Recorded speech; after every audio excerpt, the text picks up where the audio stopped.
जय Hind everyone, this is Daksham officer academy और मेरा नाम स्पर्श जौहरी है। मैं दक्षम ऑफिसर एकेडमी में जीएस फैकल्टी हूँ और आज हम डिस्कस करने जा रहे हैं एनडीए फर्स्ट 2022 का GAT paper, that is general ability test. ठीक, इस जर्नल एबिलिटी टेस्ट में मैं आपको जीएस का पोर्शन डिस्कस करूँगा और हम जीएस के क्वेश्चन जितने पॉसिबल टाइम में हो पाएंगे हम सारे करेंगे। मेरे पास सेट ए है और सेट ए में जीएस के क्वेश्चन 101 से स्टार्ट है। ठीक है, सबसे पहले हम क्वेश्चन नंबर 101 से स्टार्टिंग करें। क्वेश्चन नंबर 101 में आपके पास क्वेश्चन है एंशिएंट हिस्ट्री से। एंशिएंट हिस्ट्री से क्वेश्चन है और ये क्वेश्चन है classical work of ancient time, that is अर्थशास्त्र।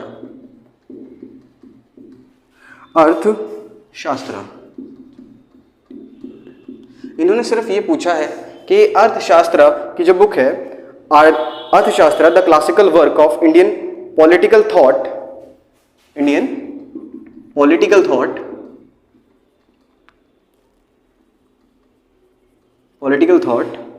Focuses primarily on what.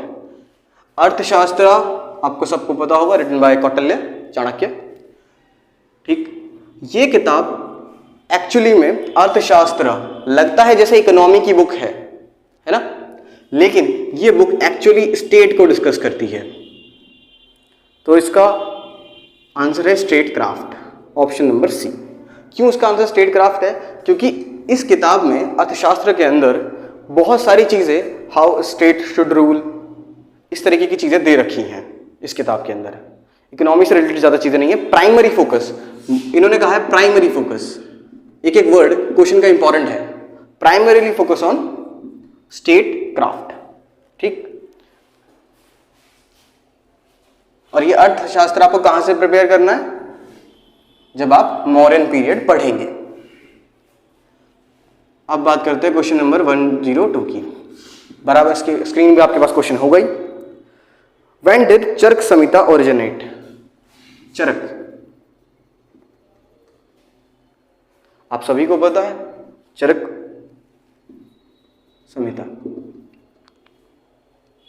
Charak actually आयुर्वेदाचार्य और उस टाइम के एक बहुत अच्छे surgeon, one of the main surgeon is Sushruta also, लेकिन चरक भी एक प्रोमिनेंट फिगर है उस टाइम की। और जो इनका चरक संहिता, इन्होंने जो किताब लिखी उसको संहिता बोला गया, चरक संहिता, वो कब ओरिजिनेट हुई, यानी कि वो कब लिखी गई? तो इसका आंसर है answer 3rd century to 2nd century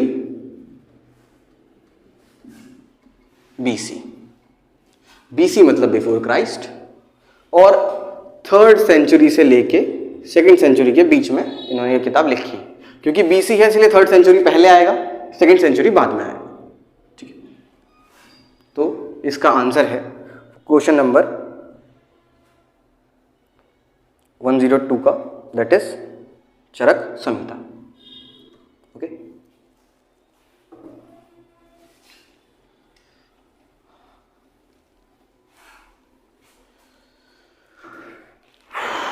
let us discuss next question number 103। Question है अर्ली बुद्धा स्कल्पचर्स, अर्ली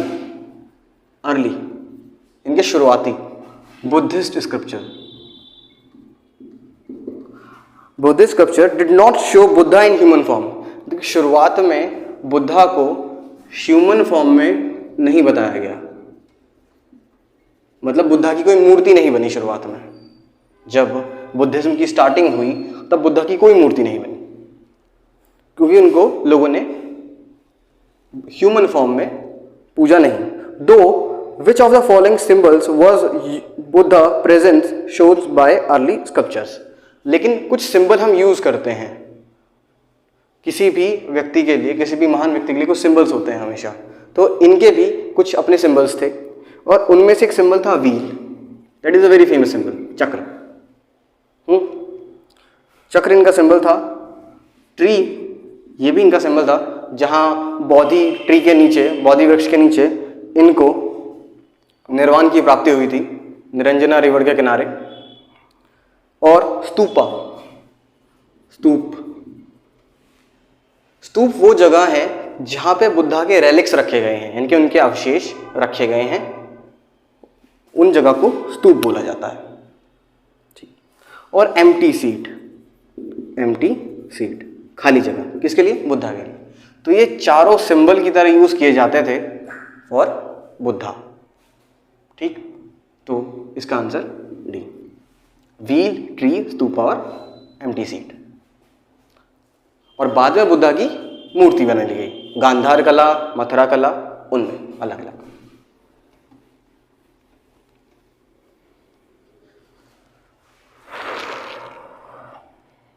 बात करते हैं क्वेश्चन नंबर 104। अभी तक जो हमने क्वेश्चन डिस्कस करे थे, जितने भी 3 क्वेश्चन थे, वो सारे के सारे एंशिएंट हिस्ट्री का पार्ट है। पहला question Mauryan age, second question Charaka Samhita 3rd century से 2nd सेंचुरी BC का टाइम, और तीसरा क्वेश्चन बुद्धा से था। तो तीनों इंपॉर्टेंट टॉपिक हो जाते हैं आपके लिए, प्लीज नोट कर लीजिएगा। आपको जो टॉपिक इसमें इंपॉर्टेंट है, मौर्यन एज और बुद्धा पीरियड, ये दोनों टॉपिक बहुत इंपॉर्टेंट है। आफ्टर दैट एक क्वेश्चन आता है पॉलिटी का। पॉलिटी का क्वेश्चन क्या है? Parliament of India, parliament of India, Bharat की जो संसद है, उसमें इज प्राइमरीली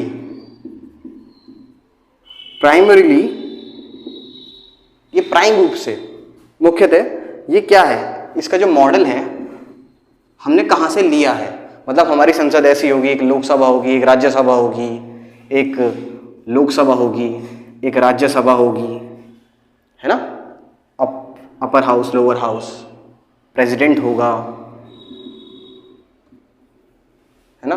ये पूरा का पूरा पार्लियामेंट का जो सिस्टम है हमारा, वो कहां से हमने लिया है। तो ये क्वेश्चन एक जनरल क्वेश्चन है, आप इसका आंसर आराम से कर सकते हो। वैसे तो ये पॉलिटी का क्वेश्चन है। इसका आंसर क्या होगा? हमारे ऊपर सबसे ज्यादा राज किसने किया है? इंग्लिश, अंग्रेजों ने। ठीक है, तो हम किनका मॉडल फॉलो करेंगे? That was English model, that is English model, British parliament.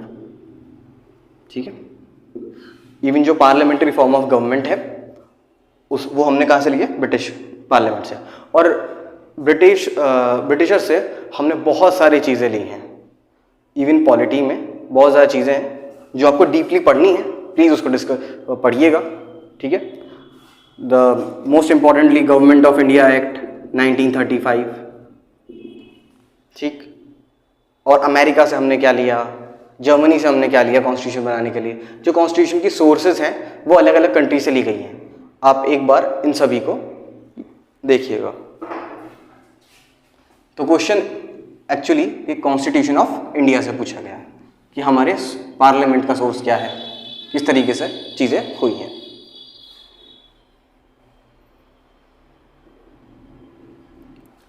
बात करते हैं नेक्स्ट क्वेश्चन की।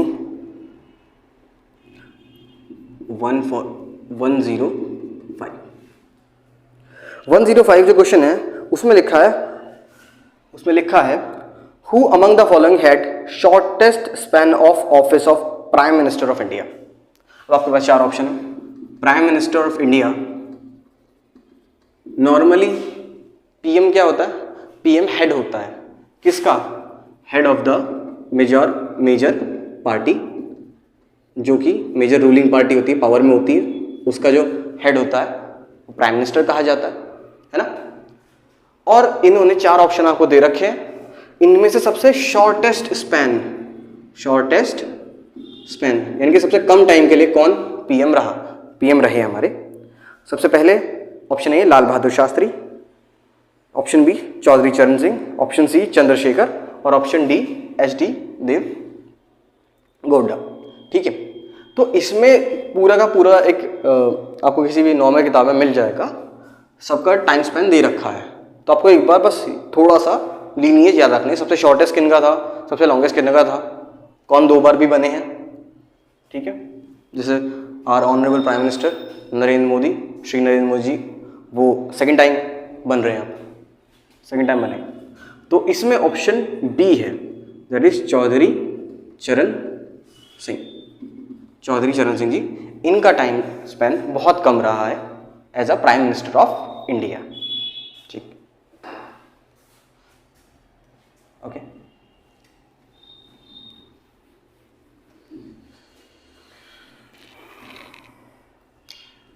नेक्स्ट क्वेश्चन डिस्कस करते हैं, क्वेश्चन नंबर 106।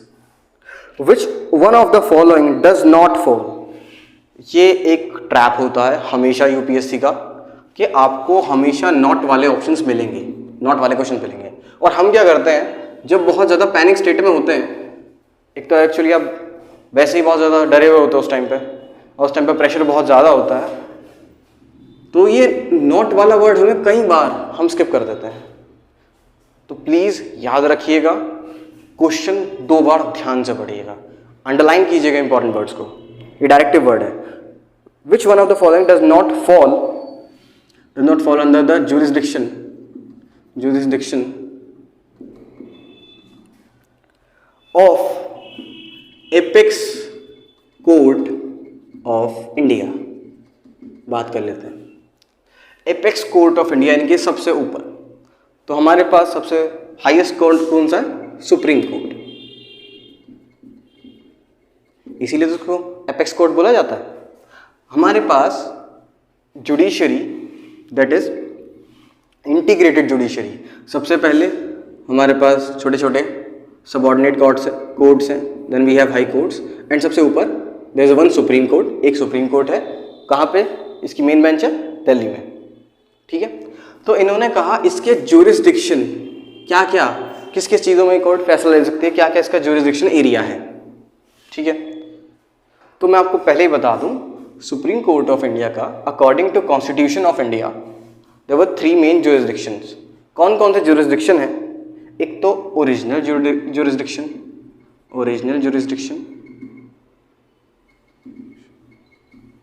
ठीक। दूसरा एपेलेट ज्यूरिसडिक्शन,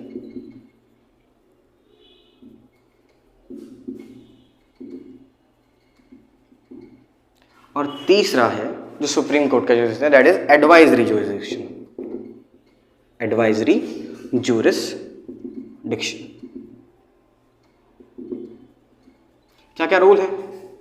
ये 3 मेन ज्यूरिसडिक्शन है सुप्रीम कोर्ट ऑफ इंडिया के। ओरिजिनल ज्यूरिसडिक्शन मतलब ओरिजिनली सेंटर स्टेट इश्यूज, उन सबको जितने भी केसेस होंगे वो सारे सुप्रीम कोर्ट में आएंगे।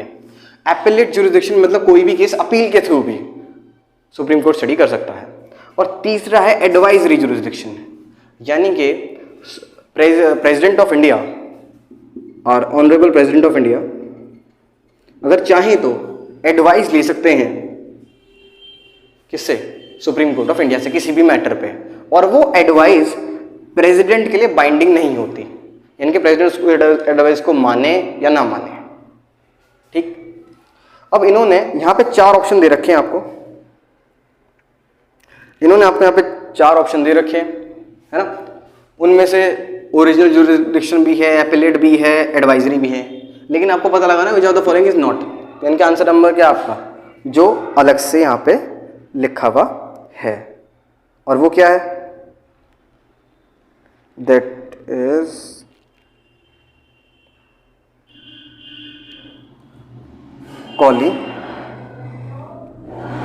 Collegiate jurisdiction.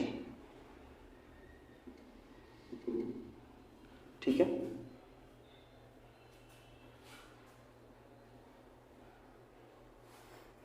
ये आपके कुछ 6 क्वेश्चन हमने डिस्कस करे अभी आगे और क्वेश्चन डिस्कस करते हैं।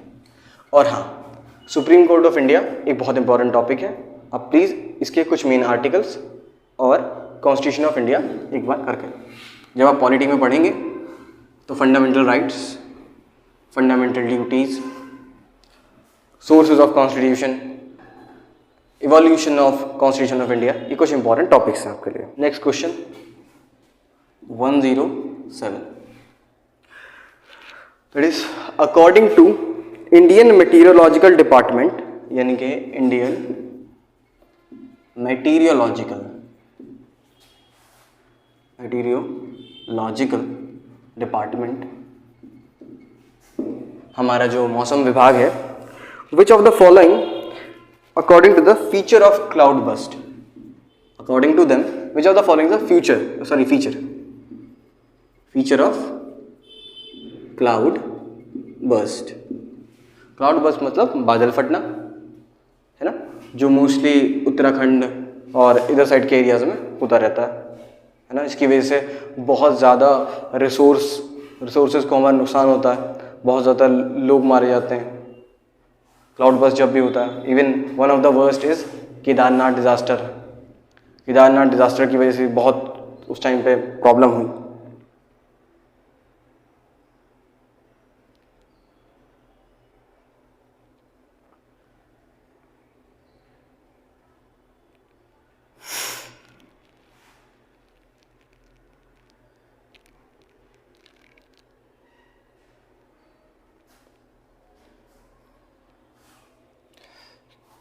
तो क्लाउड बस्ट, ठीक है, इसके ऊपर आपको 2 स्टेटमेंट दे रखे हैं। जब भी आपके पास स्टेटमेंट वाला क्वेश्चन आए, आप ध्यान से दोनों स्टेटमेंट देखेंगे, क्योंकि जो आपके पास स्टेटमेंट टाइप क्वेश्चन होते हैं they are very very tricky to do something like that. क्योंकि फैक्चुअल क्वेश्चन में आपको या तो आंसर पता है नहीं पता, यहाँ पे 2 स्टेटमेंट हो सकती हैं, है ना, कोई भी ट्रू कोई भी false, it may be possible, both क्या है। और इसमें आपको ऑप्शन मिलेंगे only A is true, only B is true, है ना, both A B and is true, neither A B. Question आपके पास पहली स्टेटमेंट ये कहती है, स्टेटमेंट नंबर 1 ये कहती है हैवी प्रिसिपिटेशन, हैवी प्रिसिपिटेशन, यानी कि बहुत ज़्यादा बारिश होगी इन शॉर्ट टाइम, बहुत ज़्यादा बारिश होगी बहुत कम टाइम में। बिल्कुल ठीक बात है, ऐसा होगा भाई, जब बादल फट जाएगा तो बहुत ज़्यादा बारिश होगी बहुत कम टाइम में, और एक लिमिटेड बादल एक लिमिटेड एरिया पे तो फटेगा, है ना, तो बहुत कम टाइम में बहुत ज़्यादा बारिश होगी और एक लिमिटेड ज्योग्राफिकल एरिया में होगी। तो ये बात ठीक है, ये बात ठीक है, ठीक है। Next statement number 2, it occur generally during monsoon period. इन्होंने कहा ये ज़्यादातर मॉनसून के टाइम पे होता है, बिल्कुल, बिकॉज मॉनसून बहुत कॉमन फिनोमेना है इंडियन क्लाइमेट का, ठीक है, जिसकी वजह से बहुत ज़्यादा बार बहुत ज़्यादा नुकसान होता है, ओके। और इसकी वजह से जब बादल फटता है तो एक और खतरा आ जाता है फ्लड का, बाढ़ आने का बहुत बड़ा खतरा हो जाता है। बाढ़ आने के साथ साथ लैंडस्लाइड्स भी हो सकती हैं। जो बहुत ज़्यादा बारिश होगी तो मिट्टी ढीली पड़ जाएगी अपनी सतह से, तो वो पहाड़ों के साइड से गिरने लगेगी, दैट इज ऑल्सो लैंडस्लाइड, ठीक है, ये वाला पॉइंट। तो इसका आंसर है सी, बोथ, दोनों ही स्टेटमेंट ट्रू हैं।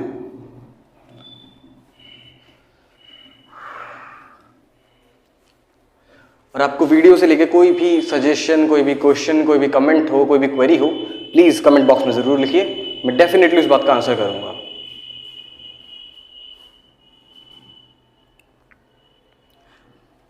Then question number 108, in a group discussion, एक ग्रुप डिस्कशन हो रहा है, किसके ऊपर हो रहा है, shape and size of earth, size of earth, earth के शेप और साइज के बारे में कुछ लोग ग्रुप डिस्कशन कर रहे हैं, ठीक है।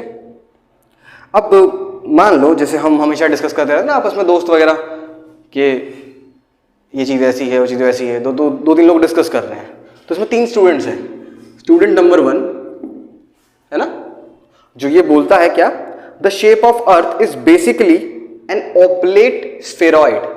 इन्होंने कहा जो अर्थ की शेप है, शेप ऑफ अर्थ, वो एक्चुअली में क्या है, एक ओब्लेट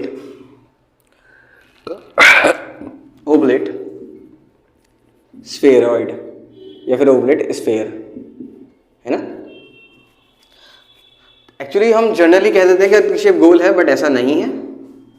अर्थ की शेप एक स्फेरॉइड जैसी है। अर्थ की शेप को एक्चुअली जियोइड बोलते हैं, वो कुछ इस तरीके की है, परफेक्टली ये ओवल भी नहीं है, यहां से दबी हुई यहाँ से बिल्कुल फ्लैट टाइप और यहाँ से हल्की सी बल्ज्ड बाहर को निकली, ठीक है। ये ऑब्लेट स्फेरॉइड है, ठीक है। समझ में आ गई बात? पहला स्टेटमेंट बोलता है इस बात को। इसके बाद स्टूडेंट सेकंड की बारी आती है और वो बोलता है कि the polar diameter of earth is more than equatorial diameter.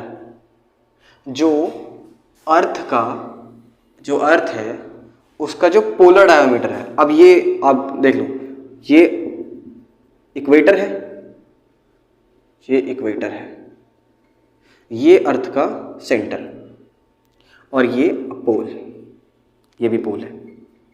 अब ये पूरा का पूरा यहाँ से लेकर सेंटर के थ्रू एक लाइन खींचूं तो इसका मैं बोलूँगा इक्वेटोरियल डायमीटर। कैसा? इक्वेटोरियल डायमीटर मान लेते हैं। यहाँ से यहाँ तक एक लाइन है, ठीक है, DE, और ये यहाँ से लेके यहाँ तक की जो एक लाइन होगी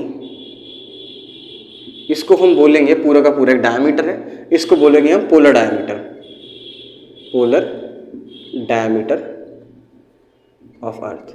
ठीक, फिजिक्स में आप लोगों ने पढ़ा होगा। तो इसमें ये स्टेटमेंट में क्या कहा इसने? The polar diameter of earth is more. ये कह रहा है जो डायमीटर है पोलर वो ज्यादा है इक्वेटोरियल डायमीटर के। कैसा है? देखो यहाँ से ये छोटी सी है, यहाँ से ये चौड़ी। तो ऐसा हो सकता है कि कभी पोल के डायमीटर बढ़ जाए। पोल का डायमीटर बड़ा तो होगा ही नहीं, पोल का डायमीटर तो छोटा होगा और जो इक्वेटर का डायमीटर है वो बड़ा होगा। तो ये सेकंड स्टेटमेंट गलत है। ठीक है, ऐसी थर्ड स्टेटमेंट है।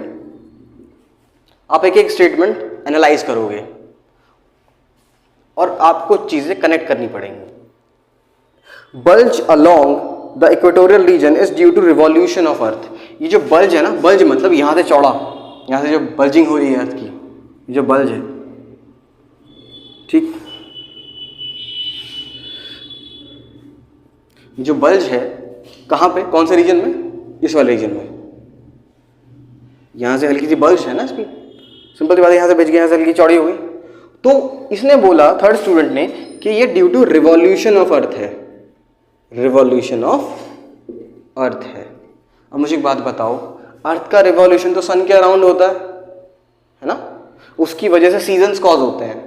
बट अर्थ की बल्जिंग इस वजह से नहीं है कि वो किसके अराउंड घूम रही है, सन के अराउंड नहीं, वो अपने अराउंड घूम रही है, रोटेशन कर रही है। अर्थ अपने एक्सिस पे रोटेट करती है ना।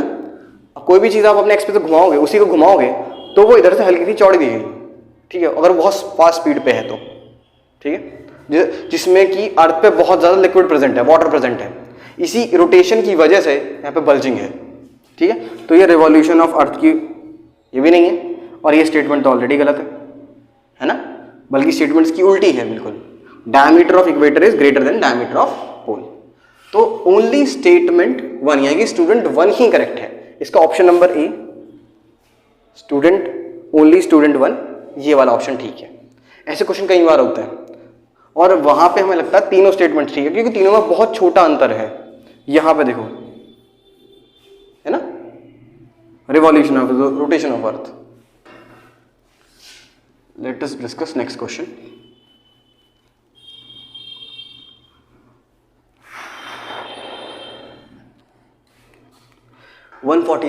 सॉरी 109, ठीक है। अब इन्होंने कहा, while watching news you have heard about the place of which you have never heard earlier. कई बार ऐसा होता है, हम न्यूज़ देखते थे, कई बार ऐसी जगहों के बारे में सुनते हैं, देखते हैं जिनके बारे में हमें पहले नहीं पता था। For example Russia Ukraine war, बहुत लोगों को नहीं पता होगा यूक्रेन कहाँ है, रशिया यूक्रेन वॉर से पहले, है ना। जब तक कोई चीज़ लाइमलाइट में नहीं होती हमें पता नहीं चलती। तो ये कह रहे हैं इस बात को, you want to know more about the place and you want to locate it on the map. अब मान लो आप उस प्लेस के बारे में ज़्यादा जानना चाहते हो, तो आप उस प्लेस को लोकेट करना चाहोगे। यानी कि फॉर एग्जाम्पल यूक्रेन ही ले लो, यूक्रेन ही ले लो। आपको इस प्लेस को लोकेट करना है, मान लो मैप पे, ठीक, तो आप इसको कैसे लोकेट करोगे? It is near Russia, Russia से बाउंड्री है, इधर ब्लैक सी है, इधर जॉर्जिया है ना, इधर अलग अलग नेटो कंट्रीज हैं। आपको इस कंट्री को लोकेट करना है, मान लेते हैं एग्जाम्पल के लिए, ठीक है। तो उन्होंने कहा आपके पास कौन से तरीके हैं। अब अगर हम बात करें कोऑर्डिनेट ज्योमेट्री की, तो हमने हमेशा पढ़ा है कि एक वाई एक्सिस होती है, एक एक्स एक्सिस होती है, और जहां एक्स और वाई एक्सिस दोनों कट करें उसे कोऑर्डिनेट बोलते हैं। ऐसे इस जगह का भी अपना एक कोऑर्डिनेट होगा ना, वो अगर पता चल जाए तो हमें पता चल जाएगा कि ये जगह अर्थ की लोकेशन पे कहाँ है। तो जो एक्स एक्सिस वाले कोऑर्डिनेट्स होते हैं ये थ्रू द इक्वेटर के पैरेलल, उनको बोलते हैं लैटिट्यूड्स,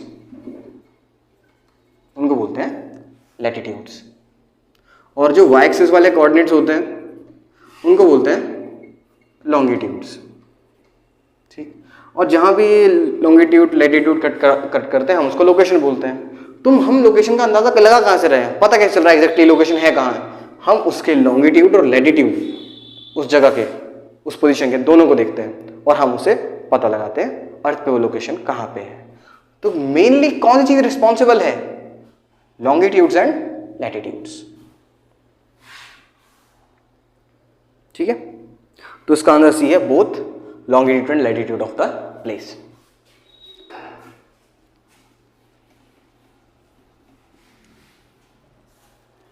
खैर, अब बात करते हैं नेक्स्ट क्वेश्चन की। नेक्स्ट क्वेश्चन है क्वेश्चन नंबर 110, और ये क्वेश्चन आपके लिए है, दैट इज जीपीएस। जीपीएस आप सब यूज करते हैं, हमारे फोन में सब में होता है। What is GPS? GPS actually global positioning system है, एक ऐसा सिस्टम जो अर्थ पे, अब ये इससे पहले वाला क्वेश्चन भी ज्योग्राफी का था, ये वाला भी ज्योग्राफी का है ना, अभी ज्योग्राफी वाला पोर्शन चल रहा है। जीपीएस में कौन कौन से चीज़ें हैं जो जीपीएस के अंदर नहीं है, कौन कौन सी फैसिलिटी है जो जीपीएस हमें प्रोवाइड नहीं करता। Not, which of the following statement are not correct. तो आपको 4 स्टेटमेंट दे रखी है, उनमें से जो स्टेटमेंट करेक्ट नहीं है वो पहचानना है। पहले जीपीएस के बारे में थोड़ा डिस्कस कर लेते हैं। GPS actually global positioning system है। Global positioning system actually America का है ना। ये एक कॉलिएशन है, कॉन्स्टलेशन है सैटेलाइट्स का। ये अर्थ है, अर्थ के ऊपर नंबर ऑफ सैटेलाइट्स का एक ग्रुप है, ठीक, जो पूरी अर्थ को कवर करते हैं, यहाँ से यहाँ से यहाँ से, और ये लगातार अर्थ के अराउंड रोटेट करते रहते हैं, ठीक है। और अर्थ की इमेजनिंग यानी कि पिक्चर्स प्रोवाइड करता है, और वो हमारे फ़ोन पे हमें दिखती है। इससे आप पोजीशन लोकेट कर सकते हो। कैसे करता है पोजीशन लोकेट? वही सेम लॉन्गिट्यूड और लैटिट्यूड्स की हेल्प से, ठीक है। That is GPS. ऐसी अलग अलग कंट्रीज का अलग अलग सिस्टम है। जैसे हमारा नाविक है ना। खैर, अब इसमें पहला statement number 1, that is A, it is based on a network of satellites orbiting above earth. ये क्या है? नेटवर्क ऑफ सैटेलाइट,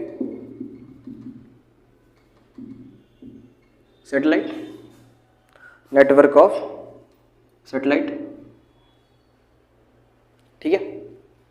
अच्छा, तो ये बात तो सच है ना, अभी मैंने बताया कि ये अर्थ के around number of satellites move कर रहे हैं, है ना।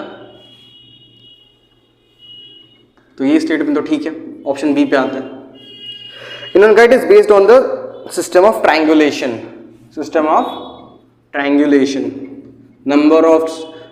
नंबर ऑफ सैटेलाइट्स यहाँ यहाँ यहाँ, है ना, वो अर्थ को कवर कर रही हैं।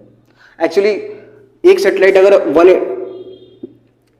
मैक्सिमम मिनिमम 3 सैटेलाइट इनफ है अर्थ का एरिया कवर करने के लिए, अगर वो जियो ऑर्बिट में है। कौन सा ऑर्बिट में है? जियो ऑर्बिट में, ठीक है।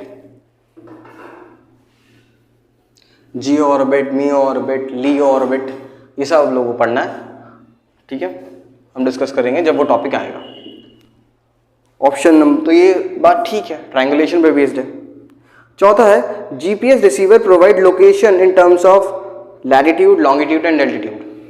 तो जीपीएस जो इन्फॉर्मेशन प्रोवाइड करता है वो किस तरीके से प्रोवाइड करता है, हमें लॉन्गिट्यूड के बारे में बताता है, बिल्कुल ठीक है, लैटिट्यूड के बारे में बताता है, ये बात भी ठीक है, और साथ ही साथ हमें ये एल्टीट्यूड की जानकारी देता है। एल्टीट्यूड मतलब height of that region, height of that region, उसकी भी हमें जानकारी देता है, तो ये बात भी ठीक है।